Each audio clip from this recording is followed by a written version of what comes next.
Por um momento, vamos mergulhar nas palavras proféticas do livro do Apocalipse e explorar a imagética que apresenta em relação à ascensão do Anticristo.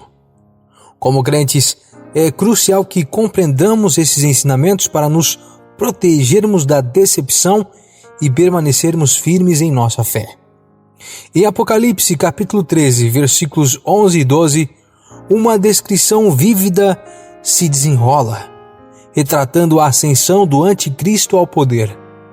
Ele é descrito como uma besta emergindo da terra, tendo chifres semelhantes aos de um cordeiro, mas falando com a voz enganadora de um dragão. Essa linguagem figurada simboliza a aparência inicialmente inofensiva do Anticristo, assemelhando-se a um cordeiro manso, enquanto esconde o espírito venenoso de Satanás em suas palavras. Uma maneira significativa pela qual o Anticristo exercerá controle é através do estabelecimento de uma religião mundial. O mundo será enganado e, em alguns casos, coagido a se curvar e adorar o Anticristo como um suposto salvador. Além disto, as Escrituras indicam que o Anticristo instituirá um sistema monetário global, impondo sua autoridade sobre indivíduos de todos os status sociais e riqueza. Esse sistema exigirá uma marca na mão direita ou na testa, sem a qual ninguém poderá comprar ou vender. Essa marca servirá como um símbolo de lealdade ao reinado do Anticristo e como um sinal de submissão à sua autoridade. Apesar de parecer assustador, podemos encontrar encorajamento no fato de que Deus nos avisou antecipadamente sobre esses eventos. Ele nos deu sua palavra para nos equipar com discernimento e sabedoria. A Bíblia nos alerta sobre essas ocorrências para que possamos sempre viver na verdade que ela transmite. Quando possuímos o conhecimento da verdade e caminhamos na luz da palavra de Deus, nos tornamos impermeáveis à decepção do Anticristo e ao espírito do Anticristo, que, como a Bíblia afirma, já está ativo no mundo hoje em dia. E assim devemos permanecer firmes em nossa fé, recusando-nos a comprometer nossa devoção a Cristo, mesmo que isso signifique enfrentar dificuldades e perseguições. Precisamos ser vigilantes e discernir. 1 João capítulo 4, versículo 13 e 4 diz: Mas todo aquele que nega a Jesus, esse não é de Deus, esse é o Anticristo, o qual vós ouvistes que há de vir e que agora já está no mundo. Filhinhos, sois de Deus e já os tendes vencido, porque maior é aquele que está em vós do que aquele que está no mundo. O espírito do Anticristo já está presente neste mundo. É um espírito que mente e engana. É por isso que vemos hoje em dia o mundo chamando o mal de bem e o bem de mal. Mas lembre-se de que temos a verdade ao nosso lado. Vamos nos apegar a Jesus, o verdadeiro Cordeiro de Deus, que deu sua vida pela nossa salvação. Imersos em sua palavra e em oração, estaremos fortalecidos contra as decepções do Anticristo. Que permaneçamos fiéis até o fim, sabendo que nossa vitória final está em Cristo apenas. E à medida que envelhecemos, temos filhos e começamos uma família, começamos a refletir sobre a vida, o quão preciosa e frágil ela é.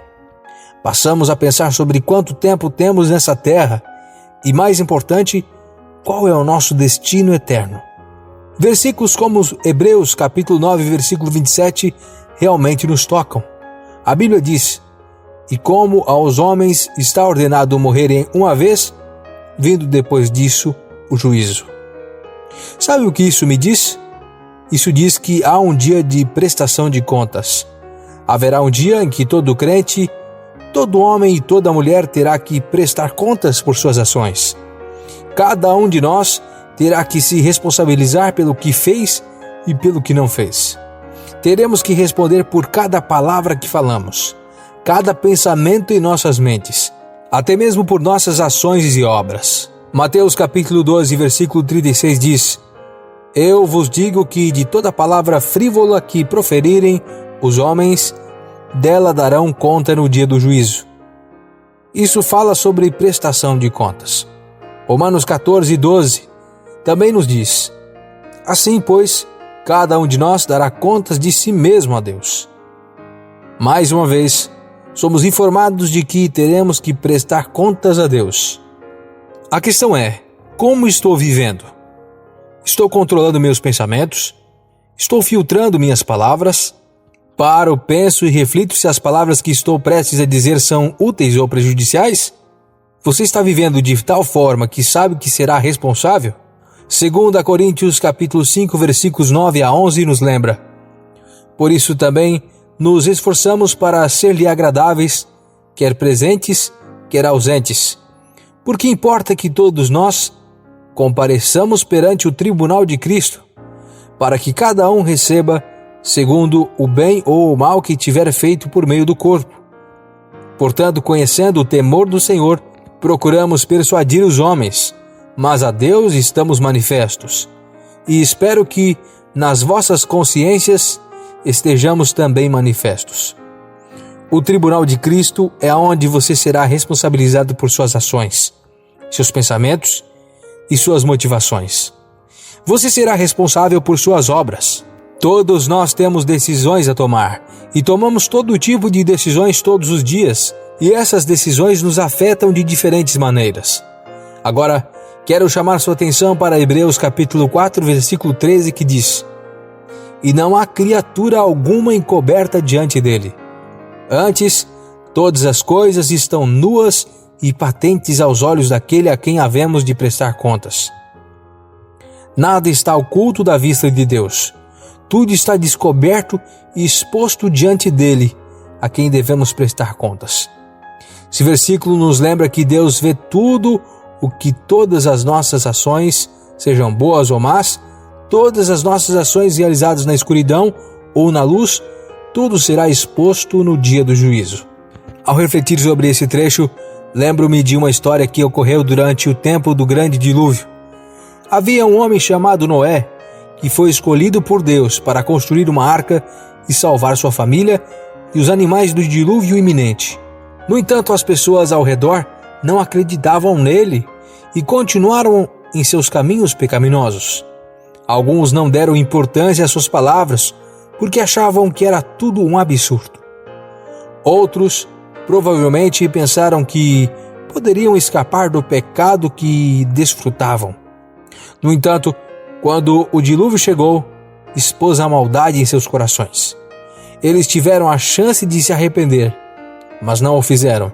Tiveram a chance de abandonar a maldade, mas rejeitaram essa oportunidade. E assim, o julgamento de Deus veio à terra.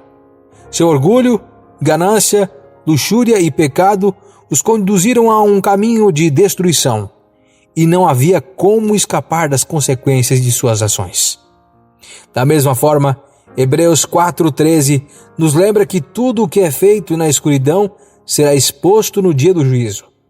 As coisas que fazemos em segredo, os pecados que pensamos que ninguém sabe, serão trazidos à luz. Não haverá como se esconder dos olhos que tudo vem de Deus.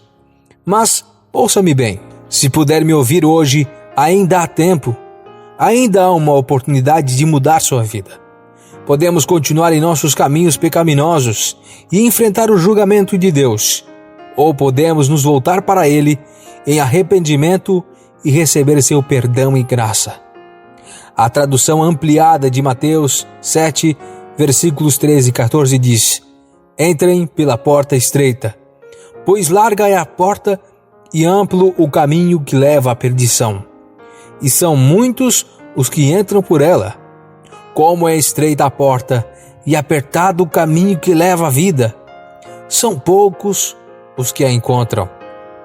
Você decidiu seguir pelo caminho estreito, difícil de percorrer, mas que leva à vida eterna?